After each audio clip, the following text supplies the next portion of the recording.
I hope someone at Sony, and I know Sony people watch this show, I'm giving you a lifeline. We don't need a lifeline. We're number one. F you, Jaffe. I'm giving you a lifeline. You better fucking listen. You better fucking listen. This is going to affect the video game industry. I swear to God. Here's the trailer first. All I can tell you is this is delightful. If you like things like Banjo-Kazooie, if you like those great platformers from back in the day. It's also online multiplayer, but I haven't even gone online. I'm just playing by myself right now. It's a great platform game. It controls like butter. It is a great deal of fun.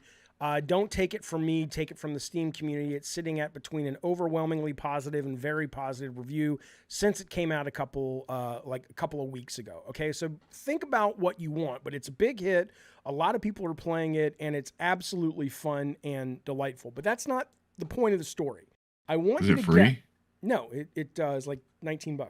The worlds are open. They're very big worlds. They're massive environments to explore. There's lots to discover. There's tons of variety. Everywhere you fucking go, there's something cool and fun and interesting to do. But love it, hate it, whatever. Here's the main thing I want you to pay attention to, and it's only going to get better in the next example I give you. But bang on balls, do you know how many people made this game? Take a goddamn guess, Bukaki. I'm going to say 10. A little more than 10. This is from a company in Poland, Exit Plan. They work 4 days a week. They are 16 developers put this out. It's a big hit game. It's fucking awesome, and it's doing really well. This is 16 developers. Now, let me show you this. Now, I played this last night. This is Lethal Company. I'm sure you've heard of Lethal Company. It's the big hotness. It's the new thing everybody loves, blah, blah, blah. I played it with Spaz and Rob last night. I really loved a lot of it. I thought it was absolutely clever, and the proximity voice stuff is really, really cool and is wonderfully effective and scary. It's absolutely great, and it is setting the world on fire in terms of people buying it and playing it on Steam. This is kind of the next big Valheim. It's the next PUBG. I don't know if it's going to be as big as PUBG. It's like Phasmophobia from a few years back. Absolutely. Absolutely. Now, guess how many people made this game? I'm going to say, actually, I watched you guys, so I'm going to say one, because I think I heard somebody say that. One guy made this game. He used to make some Roblox games. He probably outsourced a little bit. He's 21 years old, used to work on some Roblox shit, and now he's got one of the hottest games out on the fucking 20 planet. years old? Yes. Now, this is why I bring this up, okay? And Xbox is kind of already doing it, sort of semi. If anybody's ears to the train track on this stuff, it's Xbox. Because, love him or hate him, Phil Spencer does, have the bona fides as a gamer. I don't know if Herman Hulst plays fucking video games. I know Scott Rhodey does, but he doesn't run the division. So I do know, and I've talked to you guys before about back in the day, maybe about 3 years ago, I was talking to a Sony exec, and they were like, most of these guys who run the company at the PlayStation high level, they don't, you can't talk to them about anything other than box products. They don't know what's happening in the world of cell phone games or indie Steam games or whatever. But the fact of the matter is that Phil Spencer is aware of this stuff. He plays this stuff. He talks about this stuff. But I hope someone at Sony, and I know Sony people watch this show, I'm giving you a lifeline. We don't need a lifeline. We're number one. Fuck you, Jaffe. I'm giving you a fucking lifeline. You better fucking listen. You better fucking listen. Because you know and I know that what you're doing, if all you do are those big banger games, which are wonderful, that cost $250 to $400 million, it's not debatable. Sustainable, and you fucking know it. Insomniac knows it. They want to do $300 million games, right? All I'm saying is this: keep making those. Nobody's saying get rid of those. Nobody's saying nobody wants them. They're wonderful. Stick with them. Everybody loves them. What are you doing? Don't be an idiot. Don't be foolish. But you need to be making exclusives like Lethal Company. You need to be making exclusives like Bang on Balls. That's 15 people made a great fucking game that a lot of people love. And let's just say, okay, it's not going to be The Last of Us. Fine. But maybe it'll become your next big franchise because it didn't cost that much. And then the next one that comes out, because you had so many people fall in love because it was free, PS Plus, premium, whatever, suddenly you're off to the races. Lethal Company. You could put up people in the chat, like Lethal Company looks like shit. Somebody in the chat was like, yeah, it looks like one guy made it. Fine. Okay? It's not for you yet. It's not for you yet. But if... Probably just don't have any friends. That's fair too. But this game, if you are Sony and you make a game like this with a couple of guys and put it out, there's maybe only 20% of their audience at first that would play it. But All it would take is very little money to know that they've got something here. Instead of spending years on Last of Us factions only to kill it after spending hundreds of millions of dollars going, it didn't work, right? You know this works, right? It didn't cost you barely anything, or it didn't cost barely anything to figure that out. Now, once you got it figured out, start adding the paint to it. Start adding the production value to it. Why in the fucking world are they not doing this? I think this is Nintendo aside, because they've kind of got gameplay first mentality. Sony and Xbox need the farm leagues. It's too see, AddyPie, fuck you, AddyPie. You are such not a visionary. It sucks to be around people like you who are not visionaries when you are like me, a visionary. Because what I'm telling you, AddyPie, is that he says it's too low budget for the PlayStation name. How do you not get it?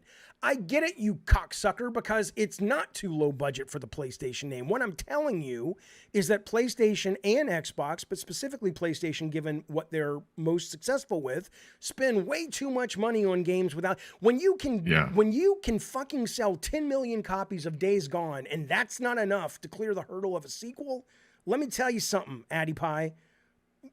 Times they are a-changing. Okay, and if you're going to spend that kind of money, why in the world would you not start at least some of your games? I'm not saying all of them. When Corey sits down to make his new game, of course, he's like, hey, I want to make a big epic. Of course, give him the money. He's earned it. It's like, you think they wouldn't just pay one guy to make The Last of Us if they could? Right. I mean, look at that Jade Raymond game. All we saw is a fucking trailer from the goddamn thing. Okay, well, that trailer probably cost more to make and build and all the assets than this guy made in a year who made this fucking game before he put it out. I'd much rather Jade's team go, hey, we've been working for a year. We got 2 prototypes that are roughly about like this. We're putting them both out. Let's see what people think. And then if they fucking love it, that's the one that wins. We'll start putting a lot of money into it. This is so correct.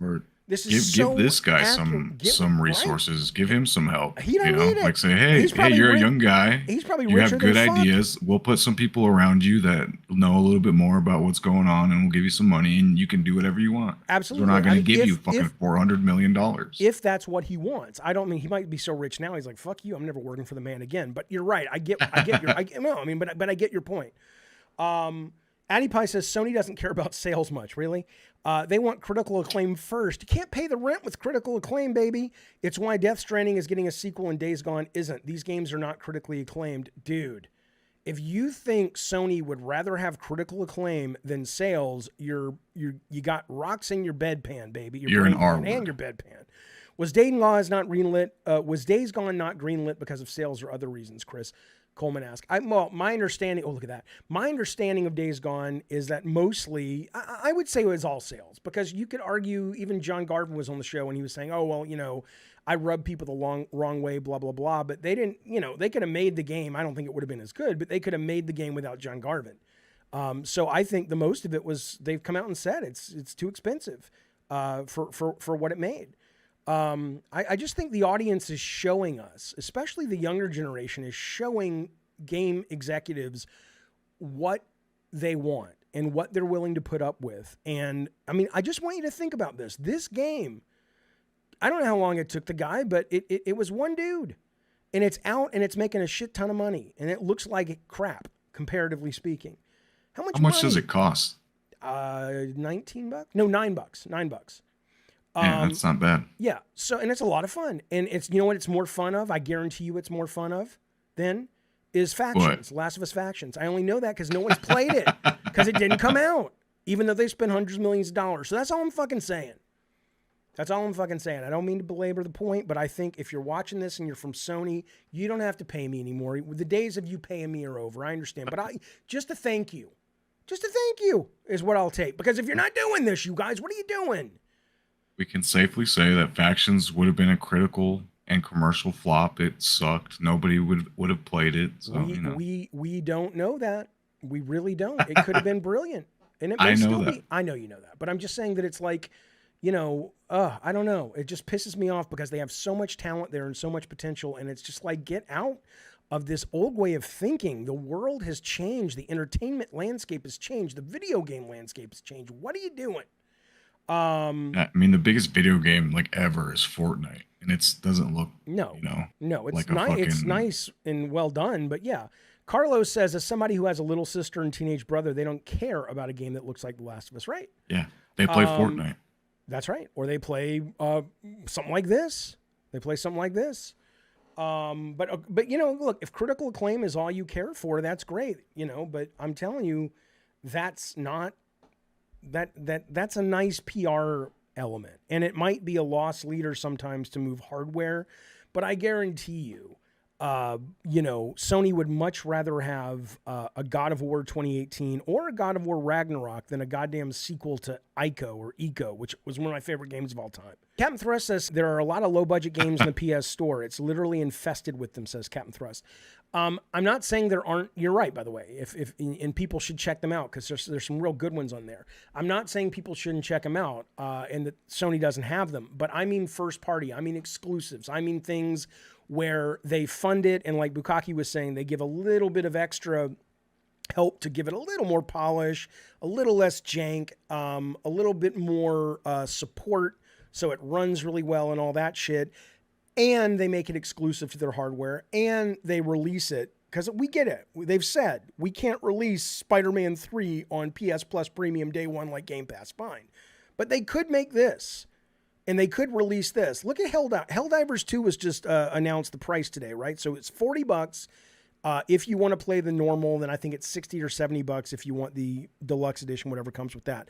That means if you want to play with 2 or 3 other friends, they each need to spend $40 for a fucking copy of that game. Well, yeah. I'm not gonna, you know, I rarely buy multiplayer only games unless I know they're cheap enough that I can find people who want to spend the money and play it. So I look at Helldivers, and I'm not knocking Helldivers. It looks like it could be fun. But you should have released Helldivers like the Helldivers 2 like this. And if people couldn't stop playing it, boom, then keep adding shit to it.